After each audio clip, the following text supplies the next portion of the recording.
For perspective, allow me to ground these reflections in our national experience as Kenya.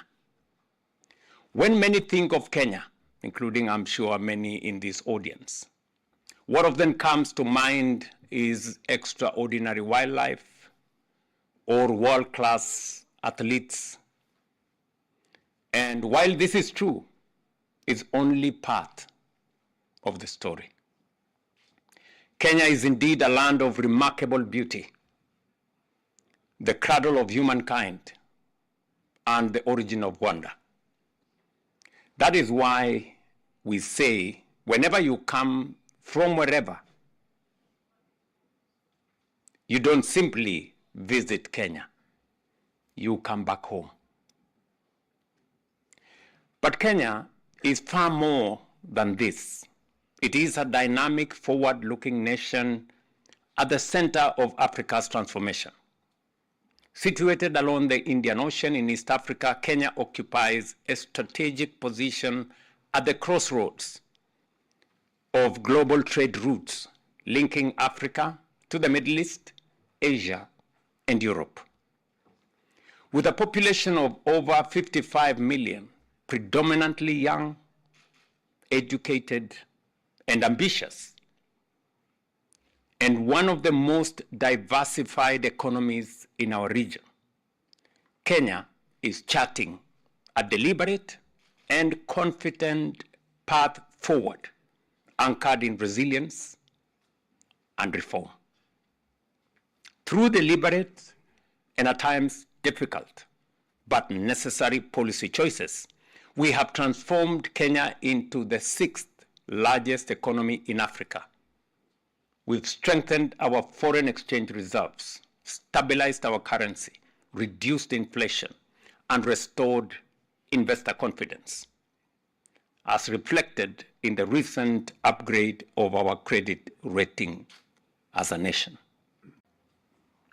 For too long, we, especially in leadership, have tolerated the average, and by so doing, constrained our ambition.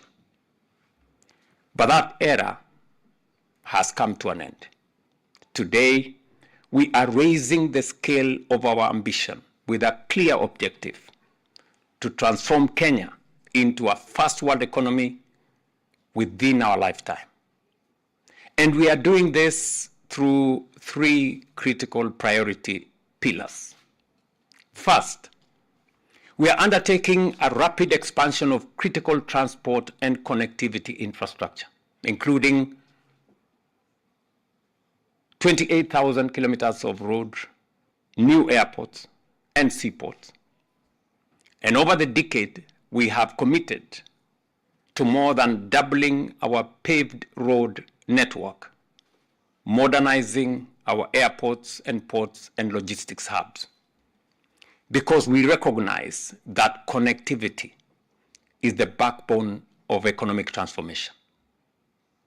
Second, we are strengthening our export-led agricultural transformation and food security system through large-scale irrigation, anchored in the construction of at least 50 mega dams to bring over 2.5 million acres of land into productive use. Indeed, a key outcome of my visit to Italy is to advance the development of at least 3 of these strategic projects.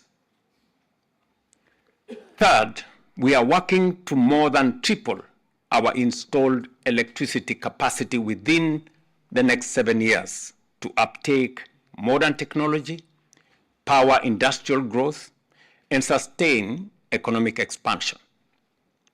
Industrialization requires energy that is reliable, affordable, and sufficient to match the pace of enterprise. In a world as disrupted as the one we have, we must ask ourselves, what defines a truly capable state? My proposition is that it rests on at least 5 core attributes. responsiveness, collaboration, innovation, resilience, and ambition.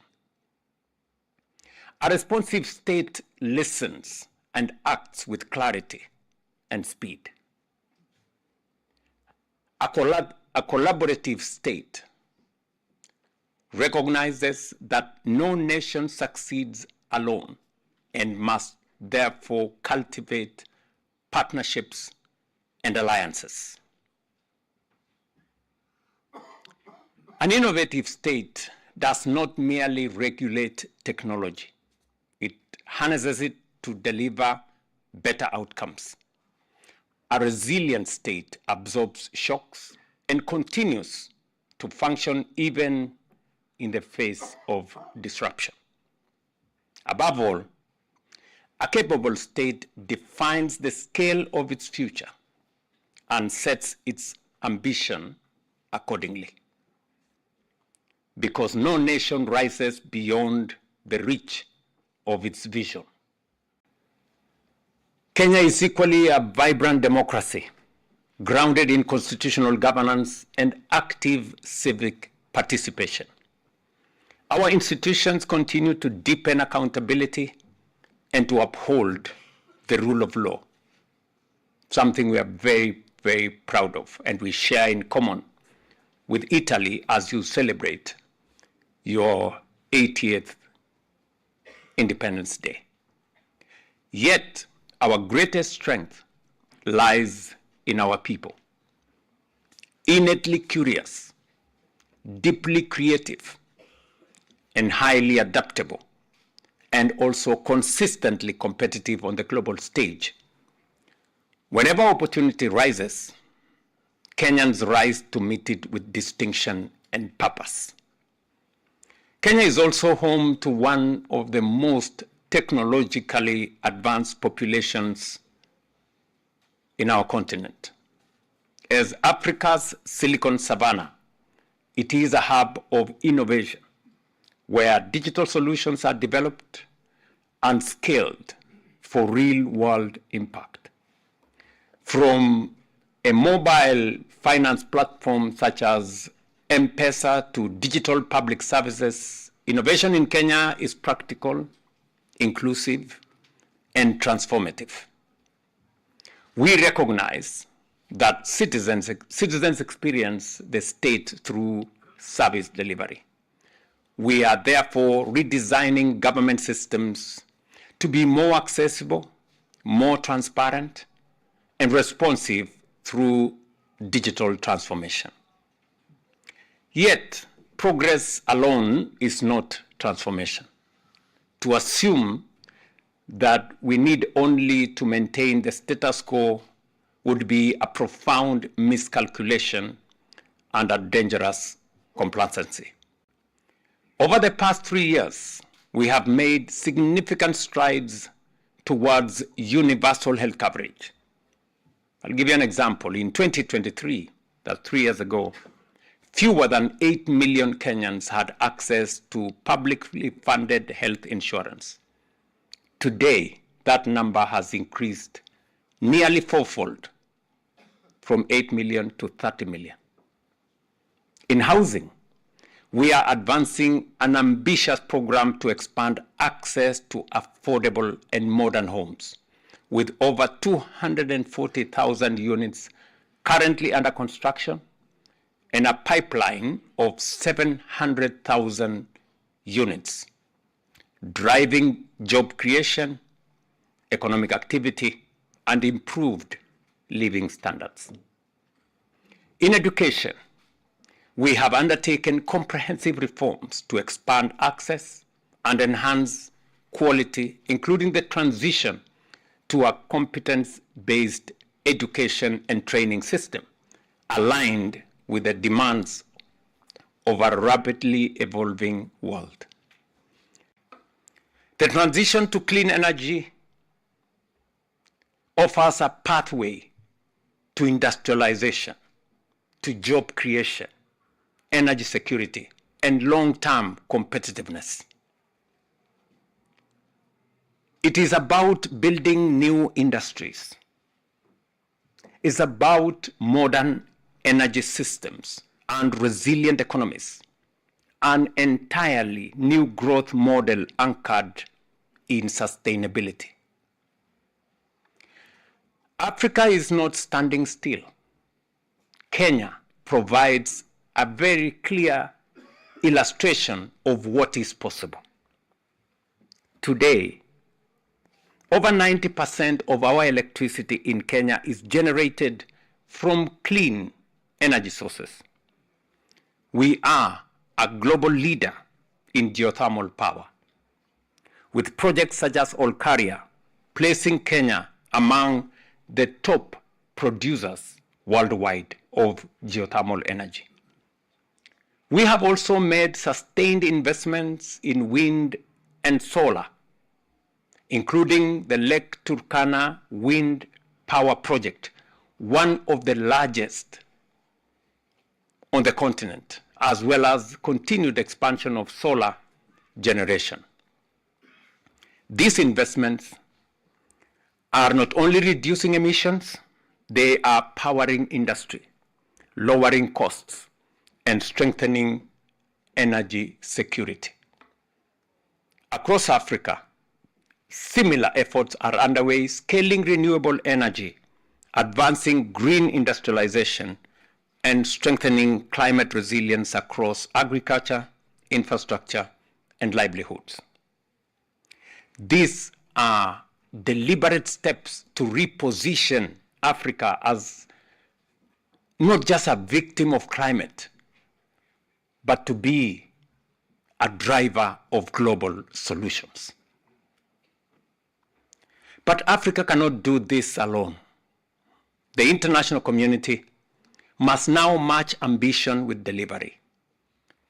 Climate leadership must be measured not by declarations that we make, but by results. This requires a fundamental shift, reforming financial systems, scaling up climate finance, and ensuring equitable access to investment. We are adopting innovative financing models anchored in partnership. We are identifying commercially viable public projects and working with both domestic and international private sector partners to bring them to fruition, creating a genuine win-win outcome, sustainable returns for investors, and improved services for citizens without necessarily imposing additional strain on public debt or taxation. Public-private partnership has become a cornerstone of our development paradigm. Through our National Infrastructure Fund and Sovereign Wealth Fund, we are mobilizing public and private, domestic and foreign, capital for finance, especially for major priority projects. And we have a portfolio of close to 40 billion euros of projects over the next 7 years. Mr. President, distinguished guests, Kenya's national aspirations are inseparable from the destiny of Africa. We are living through a period in which many of the certainties that have defined global order for decades, including multilateral institutions, predictable trade systems, and a long-standing security alliance, are today faltering. Conflict has returned to the center of international affairs, from Ukraine in recent years to Middle East in recent weeks. Trade routes have assumed new strategic significance, as reflected in the rising tensions around the Strait of Hormuz. Security, meanwhile, is no longer confined to territorial borders. It is now extending into the cyberspace, energy systems, and critical infrastructure. At the same time, technological change is advancing at a pace that governance systems are struggling to match. Climate pressures are no longer projections. They are an immediate and lived reality for hundreds of millions across the world.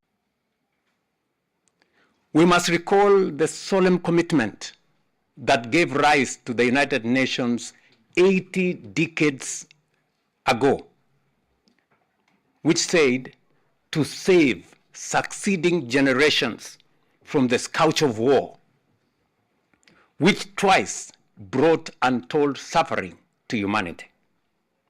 That commitment, never again, was not a mere slogan. It was a covenant with humanity. I wish to reiterate the following.